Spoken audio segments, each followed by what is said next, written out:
যে আমাদের লেফটে বলেছে, আমি বলছি এই কাদোগুলো কিন্তু কাজে লাগাইতে হবে। এই কাদোটা শুকাইতে হবে যাতে পরবর্তীতে যখন সাইড চেঞ্জ হবে তোমাদের জন্য সুবিধা হবে। এখন এই কাদোগুলো কাজে লাগাইতে হবে। আর আমাদের বুড়া একাদশের যে প্লেয়ার তারা কিন্তু ইতিমধ্যে অনেকটা নিস্তেজ হয়ে পড়েছে। তোমাদের ছোটদের খেলার গতি আরো বৃদ্ধি করতে হবে। ধন্যবাদ। থ্যাংক ইউ বাসন ভাইকে। আসলে যেই কথাগুলো বললে না বললে নয়, বুড়া একাদশ 0, জুনের একাদশ 0। খেলা চলছে খুব সুন্দর। আসলেই আপনারা রেফারির সিদ্ধান্ত চূড়ান্ত সিদ্ধান্ত, এখানে কারো কেউ মারবেন না, ইচ্ছাকৃতভাবে মারবেন না। আসলেই এই যে কাদা শুকাচ্ছে, ঠিক আছে, হ্যাঁ, বল চলে গেলে সীমানার বাইরে, বল রাখতে পারলো না, বল চলে সীমানার বাইরে। ভালো বলতে করছেন বুড়া একাদশ বলে বলে।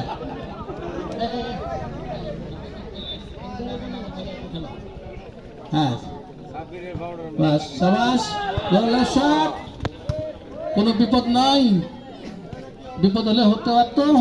বল চলে গেল জুনের একাদশের বলে, আবারও বুড়া 10 মনে গেলে ওলিয়ার থেকে সবুজ বল ক্লিয়ার করে দিলেন। আবার জুনিয়র নিকলে, হ্যাঁ, মেসি স্টাইলে খেললো। আবারও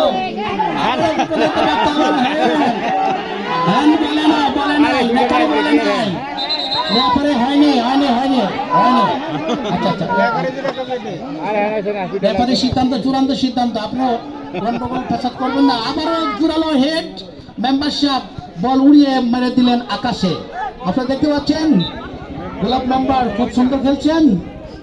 আসলে যেটা না বললে নয়, উনি আমি শুনতে পেলাম আমাদের চেয়ারম্যান সাহেব বলেছেন কিছুদিনের মধ্যে আবার ওদের খেলা আছে, ওই খেলাতে নাকি উনি খেলা করবেন।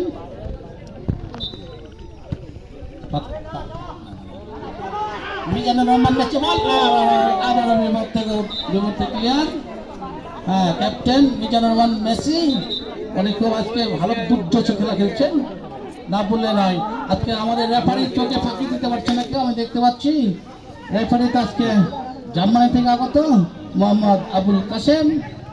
আপনারা দেখতে পাচ্ছেন দর্শক মরহুম সভাপতি।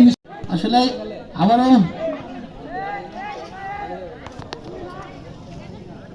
আপনারা দেখতে পাচ্ছেন খেলা সরাসরি সম্প্রচার, যাদের অ্যান্ড্রয়েড সেট আছে আপনারা দেখতে পারবেন। এখনই সরাসরি সম্প্রচার করছে খেলা। বল চলে গেল,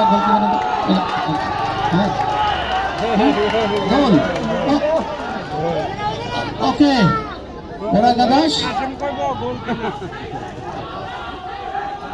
বাইরে গোলাপ গোল দিয়েছে, গোলাপ মেম্বার গোলাপ হোসেন সে গোল দিয়েছে আত্মঘাতে। এখানে কারো দোষ নাই এবং লাইভ আছে কিন্তু ভিডিও হচ্ছে, দোষারোপ করে লাভ হবে না।